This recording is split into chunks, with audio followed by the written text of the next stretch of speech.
वो दुल्हन किसी भयानक छिपकली की तरह रेंगते हुए उनकी ओर बढ़ने लगी। अगले ही पल वो रेंगती हुई विजय के खून के पास पहुंची।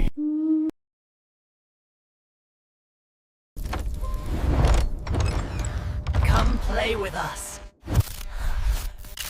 We're waiting. गांव से कुछ ही दूरी पर बने एक पुराने सुनसान कमरे में आकाश और विजय बैठे थे। दोनों ही मोबाइल स्क्रीन पर झुके हुए थे। उनकी सांसें उस पल थम गईं जब अचानक उनके स्मार्टफोन के स्क्रीन पर एक अजीब सा संदेश उभर आया। वेलकम, आप सभी का दुल्हन की हवेली में स्वागत है। उस मैसेज के नीचे एक वीडियो चलने लगा। वीडियो में एक जर्जर हवेली दिखाई दे रही थी और हवा में एक लाल साड़ी फड़फड़ा रही थी, मानो किसी अधूरी कहानी को दोहरा रही हो। उसी साड़ी के भीतर एक दुल्हन की परछाई थी। कहा जाता है हर रात वहां एक दुल्हन भटकती है जो अपनी अधूरी शादी पूरी करने के लिए के इंतजार में पागल होकर किसी भी पुरुष को अपना शिकार बना लेती है। जैसे ही वीडियो खत्म हुआ, कमरे में खामोशी छा गई। आकाश ने अपने होठों पर एक शैतानी मुस्कान लाते हुए विजय के कंधे को झकझोरा। यार विजय, ये तो बड़ा ही दिलचस्प लग रहा है। दुल्हन की हवेली, लगता है वहां जाकर देखना ही पड़ेगा। विजय की सांस अटक गई। उसकी आंखों में डर का साया उतर आया। देख भाई, जिस जगह की चर्चा जितनी अधिक होती है वो उतनी ही डरावनी भी होती है। तू ही सोच, उस जगह को दुल्हन की हवेली क्यों कहा जाता है? आकाश हंस पड़ा। उसकी आंखों में रोमांच की आग जल उठी। अरे यार विजय, तू बहुत डरता है। एक बार वहां जाने में हमारा क्या जाता है? चलना यार, प्लीज एक बार। विजय ने गहरी सांस ली, जैसे वो अपनी किस्मत लिख रहा हो। ओके ओके, अब ठीक है, लेकिन मेरी एक शर्त है। हम सिर्फ उस जगह को बाहर से देखेंगे, अंदर नहीं जाएंगे। आकाश के चेहरे पर एक विजयी चमक दौड़ गई। ओके भाई ओके, मैं तुम्हारी सारी शर्त मानता हूँ। अब चलें खैरागढ़। अगली सुबह धुंध से ढका सूरज आसमान में अधमराटी के था। आकाश ने कार स्टार्ट की और दोनों खैरागढ़ गांव की ओर बढ़े। उस रास्ते पर मानो सदियों से किसी इंसानी कदम की आहट तक नहीं पड़ी थी। रात धीरे धीरे बढ़ रही थी। उस रास्ते पर ना कोई होटल था, ना कोई दुकान, यहाँ तक कि दूर दूर तक एक दीपक की हल्की सी लौ भी दिखाई नहीं दे रही थी। अचानक अंधेरे को चीरती एक रोशनी उनकी आंखों में चुभी। दूर दाईं ओर एक विशाल महल चमक रहा था, मानो रात की नीरवता के बीच किसी मृत आत्मा का निमंत्रण हो। आकाश की आंखें उस रोशनी में अटक गईं। यार विजय, लगता है उस महल में सगाई या शादी हो रही होगी। चल आज वहीं रुक जाते हैं। विजय की रीढ़ में सिरन दौड़ गई। उसने थरथराती आवाज में कहा, नहीं भाई, इतनी रात को यहाँ? घड़ी देख, रात के करीब 1:30 बज रहे हैं। मुझे यहाँ कुछ गड़बड़ लग रही है। इतनी रात को कौन शादी करता है? रात और गहरी हो चुकी थी। पेड़ों की टहनियां एक दूसरे से ऐसे टकरा रही थी जैसे कोई अनदेखा प्राणी उनमें छिपा बैठा हो, और हवा में एक अनजानी गंध, मानो कोई पुराना शव सांस ले रहा हो। विजय की बात खत्म होते ही आकाश ने उसकी ओर देखा। उसके होठों पर एक अजीब मुस्कान थी, अहंकार से भरी और डर से अनजान।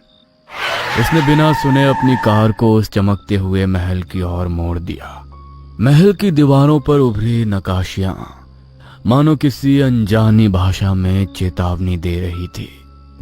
पर आकाश के लिए ये रहस्य नहीं, एक रोमांचक खेल था।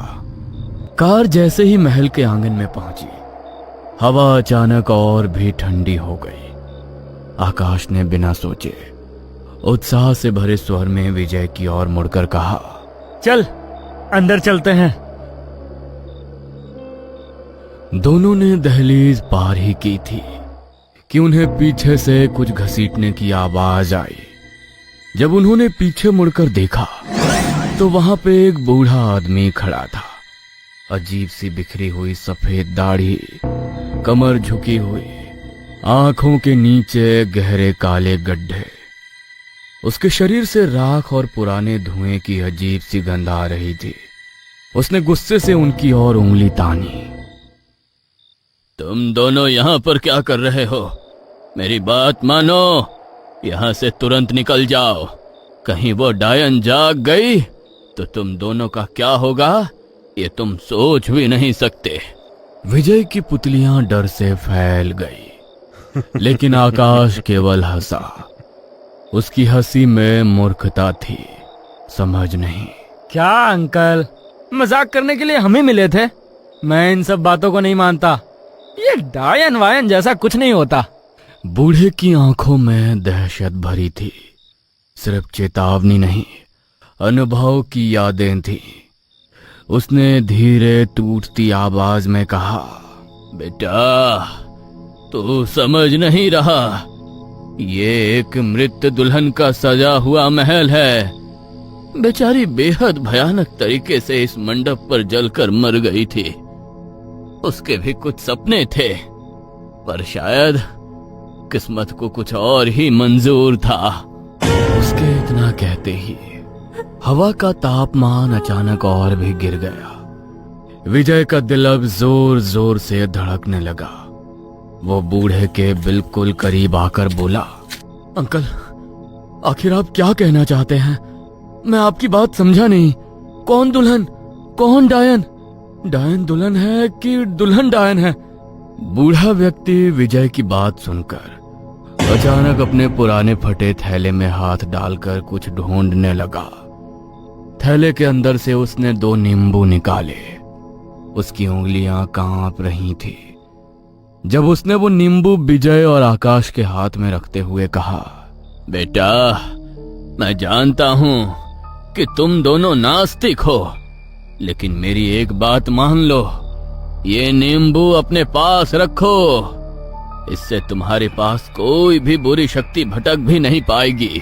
उसकी आवाज में चेतावनी नहीं, एक दर्द था, जैसे वो जानता हो कि आगे क्या होने वाला है। आकाश ने नींबू को देखा और जोर से ठहाका लगाया। उसकी हंसी रात के सन्नाटे को चीरती हुई गूंज गई। क्या अंकल, ये फिद्दी सा नींबू हमारी रक्षा करेगा? फालतू, अरे मैं इन चीजों पर विश्वास नहीं करता। आकाश ने बिना सोचे समझे नींबू को उस बूढ़े व्यक्ति को वापस पकड़ा दिया और विजय की ओर मुड़कर बोला, यार विजय, क्या तू इस बुढ़ऊ की बात सुन रहा है? देख नहीं रहा सामने ये आलीशान महल हमारे आने का इंतजार कर रहा है। विजय की सांसें गहरी हो गई थी। उसके कानों में बूढ़े की हर बात हथौड़े की तरह बज रही थी। अंकल सच कह रहे हैं, ये जगह। विजय को लग रहा था कुछ तो गड़बड़ है,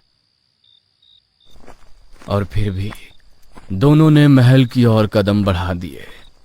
जैसे ही वे दहलीज पार करते हैं, आसमान बदलने लगा। काले बादल अचानक ऐसे इकट्ठा होने लगे जैसे कोई राक्षस जाग गया हो। उन दोनों ने जैसे ही पीछे मुड़कर देखा तो वो बूढ़ा गायब हो चुका था।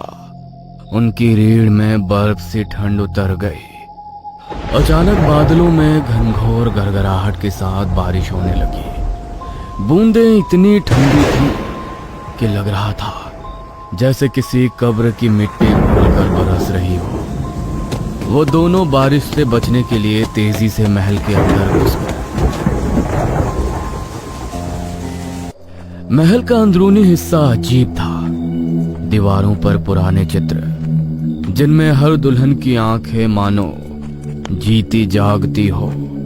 फर्श पर धूल, लेकिन बीच बीच में किसी के ताजे पैरों के निशान। जैसे जैसे वे आगे बढ़ते जा रहे थे, उनके आसपास सफेद धुंध फैलती जा रही थी, और तभी किसी की पायल की छन छन आवाज आने लगी। धीमी धीमी आती पायल की खनखनाहट अचानक इतनी करीब आ गई मानो कोई उनके ठीक पीछे खड़ा हो। दोनों के दिल अचानक थम से गए। दोनों चुप थे। तभी अचानक पीछे से किसी की गर्म सांस महसूस होने लगी, जैसे कोई उनके बेहद करीब खड़ा हो। दोनों ने पीछे मुड़कर देखा तो वहां पर कोई नहीं था। और तभी धुंध के पार एक औरत दिखाई दी। लाल साड़ी, सिर पर दुल्हन का घूंघट, हाथों में मेहंदी और शरीर से उठता धुआं मानो कोई आग में जला हो। स्वागत है। बहुत देर कर दी मेहरबान। अब तो हम आपका इंतजार करना ही भूल गए थे। आकाश और विजय को एक साथ एहसास हुआ कि ये महल खाली नहीं है।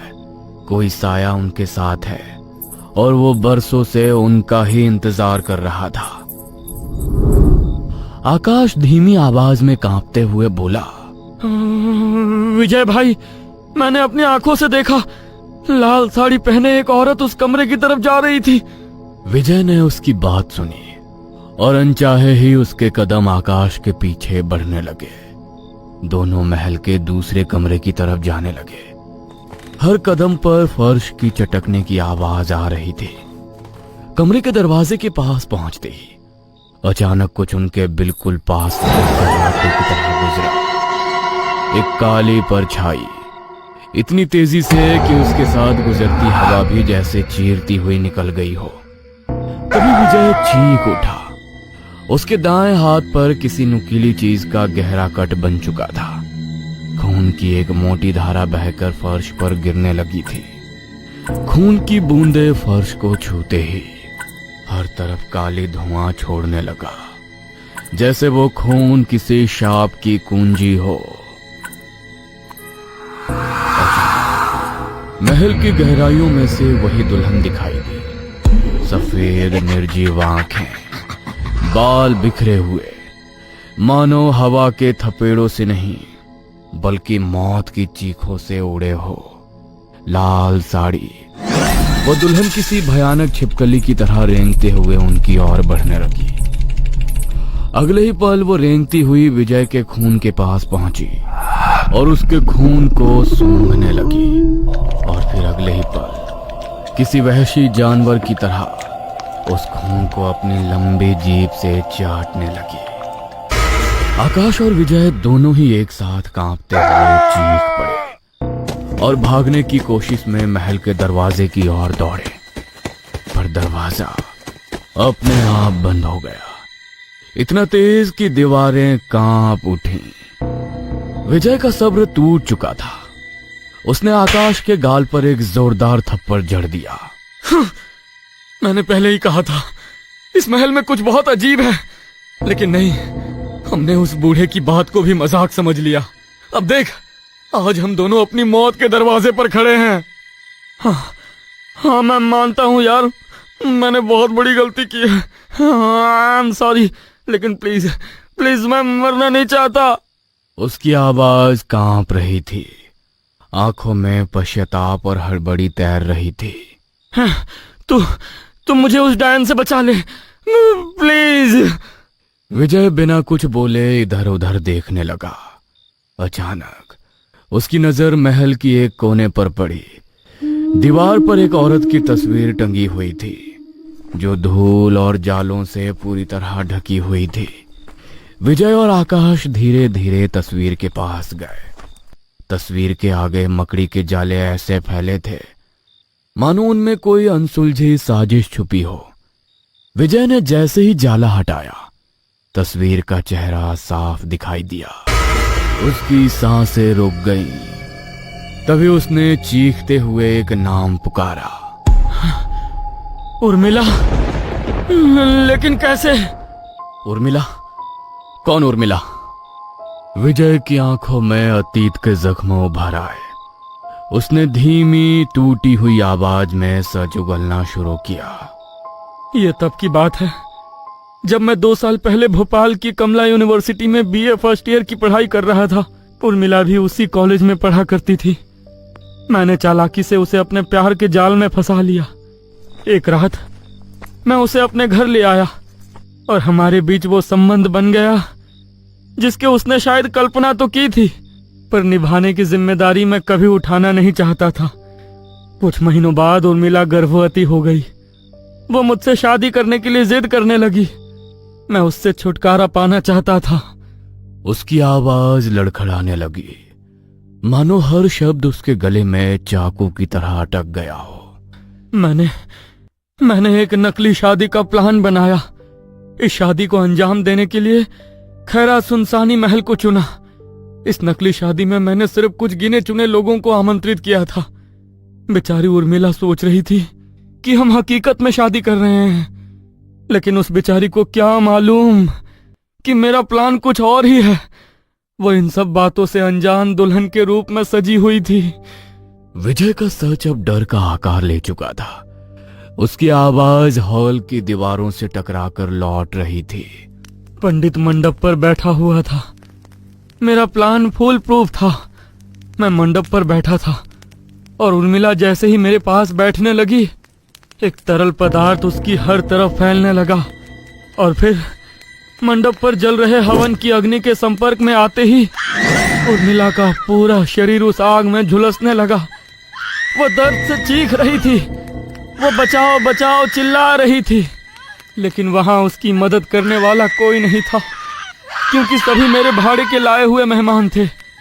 इसलिए किसी ने भी उसकी मदद नहीं की। बेचारी तड़पती हुई मंडप पर अधमरी पड़ी हुई थी।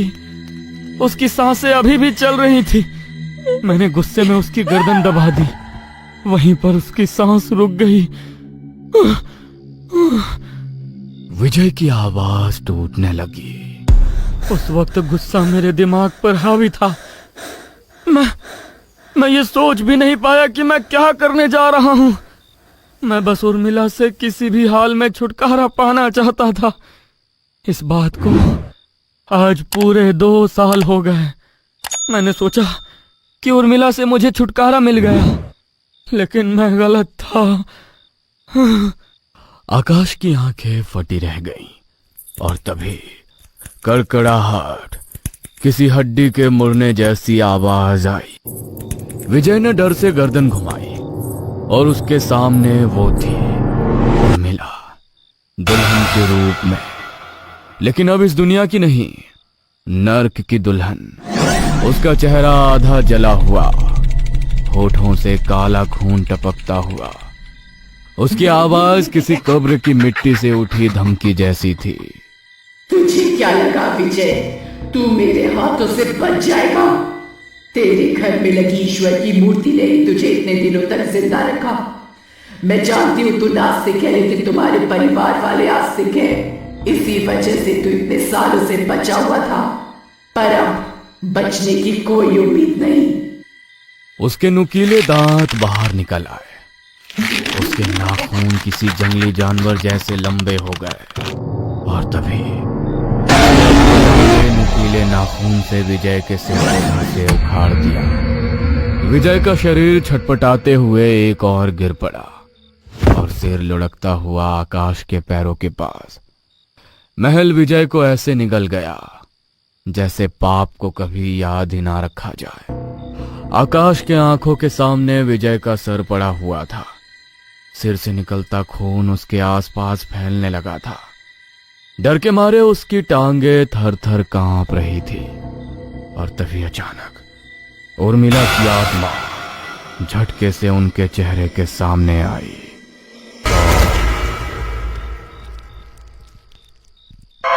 ऐसी और भी डरावनी कहानियां देखने के लिए हमारे चैनल को सब्सक्राइब करना ना भूलिए।